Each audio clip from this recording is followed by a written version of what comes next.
Good morning, students. Today we are going to start with transpiration. Transpiration, you all know, you have read this process before, is the loss of water vapor from the aerial parts of the plants. And the plants, are continuously absorbing water through their roots, which is sent up through the stem to all the parts of the plants, including the leaves. And the water which is absorbed by the plant, only 1% of that water is used up by the plant for photosynthesis, and the rest 1% for other purposes, and 98% of water which is absorbed by the plant is lost by the plant in the form of water vapor, or you can say by the process of transpiration. And this creates a suction pressure which pulls up the water from the xylem of the root to the stem and then to the leaves. Because that water is continuously lost and the cells of the leaves become deficient in water, and they absorb water from the surrounding cells, and those surrounding cells from the veins, and veins from the xylem vessels, and in this way a pull is set up, and this water molecules, they are pulled up due to their tendency of being joined to one another. That is due to the force of cohesion, because they have a tendency to remain joined to each other. So when one is pulled, the other also is pulled along with it. And the figure which is given below is a cross section of a leaf blade to show the movement of water through the leaves. And the xylem vessels, as shown in the figure, send the water into the adjoining cells and those to the next cell, and this movement of water in the cells of the leaves takes place by osmosis, and the water reaches the substomatal space. From here it has reached into the substomatal space, and this substomatal space is the space near the guard cells, and in the daytime these guard cells are open. So due to the heat of the sun, this water gets evaporated in the form of water vapor, and this process is known as transpiration. So we can define transpiration as the loss of water in the form of vapor from the aerial exposed parts of the plant. Then thousands of leaf cells are evaporating water like this and drawing water to replace from the xylem vessels in the veins. As a result, water is pulled through the xylem vessel and up to the stem from the roots. So the water is pulled from the roots till the stem due to loss of water by transpiration, because the cells of the leaf become deficient in water.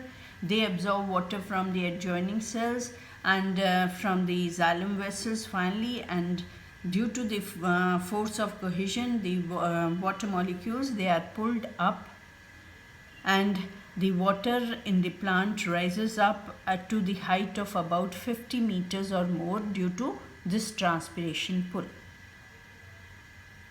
And the water travels up the vessels in the vascular bundle, and this flow of water is called transpiration stream.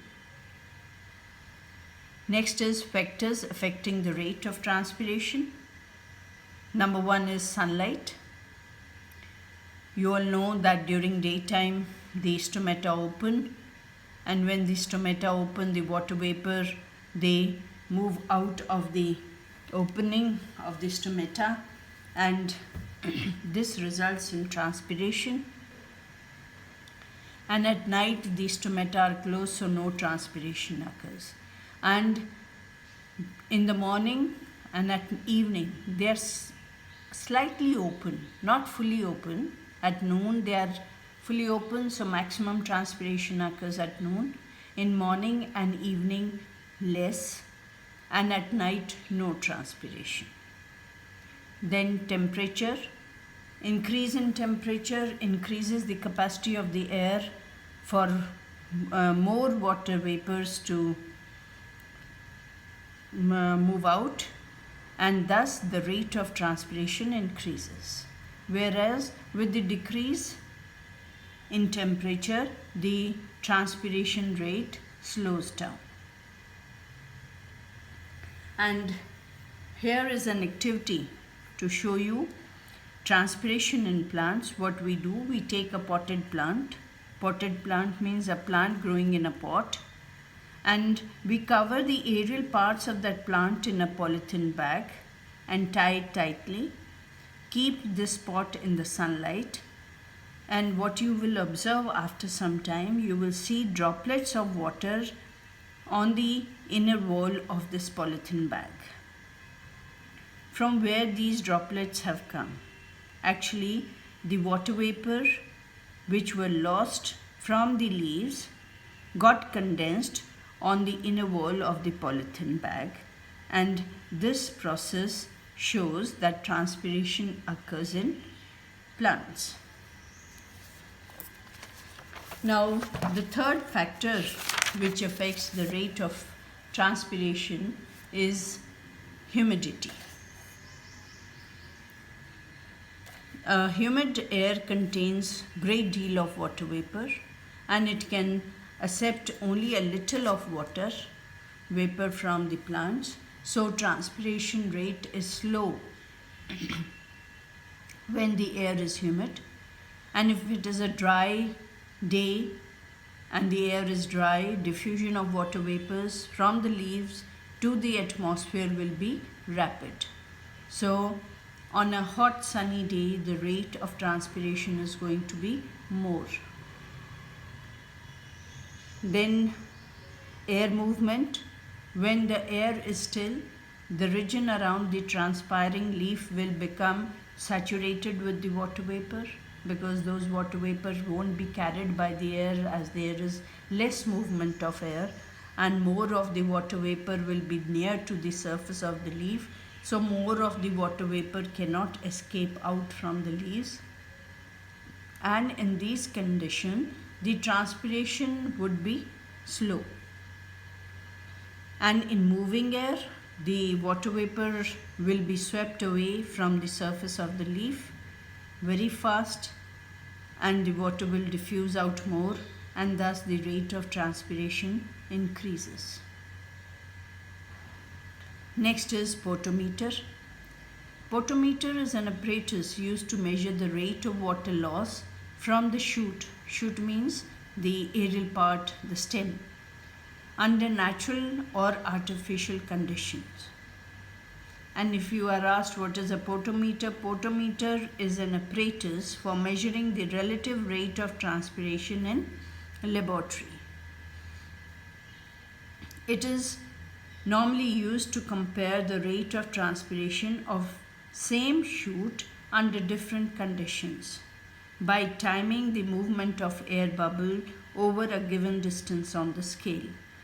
The air bubble moves on this in the scapulary tube, and with the help of the scale we can come to know the rate of movement of that air bubble. And this following table includes the data collected from the simple potometer experiment, and here the relative rate of movement of the air bubble is 5, and the condition is that sunlight is there and the air is still. So normal rate of transpiration it is. And the movement of air bubble is 7.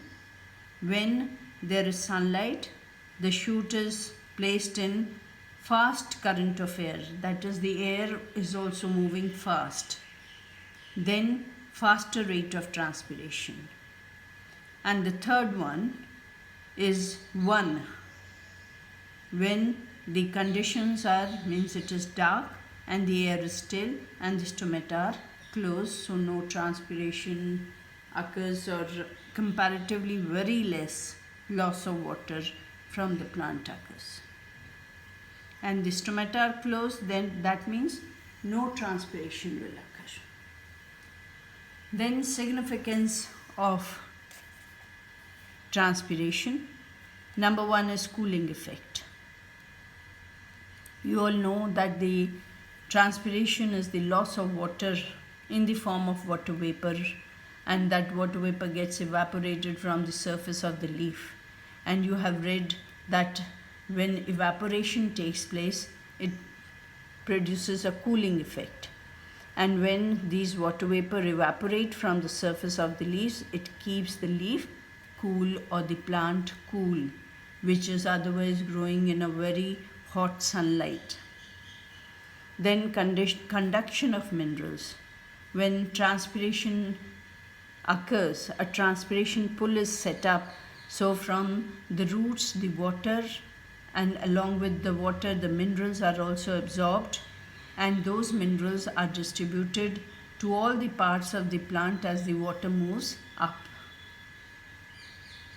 Ascent of sap, and this is set up by transpiration pull, which helps in upward movement of the water from the roots to the top of the plant. Now, of course, there are some disadvantages also of transpiration. A lot of energy is wasted in absorbing water and lifting that extra water which is lost from through the transpiration, and that even causes wilting and shedding of the leaves. Wilting is drooping of the leaves, and the leaves are also shed, and it reduces the amount of water available, for which further limits the growth of the seeds and fruits. So first of all, energy is wasted, then the wilting and shedding of leaves occurs, and even it limits the growth of the seeds and fruits. So transpiration has more disadvantages than advantages, but the plants cannot check it, and therefore transpiration is regarded as the necessary evil to the plant.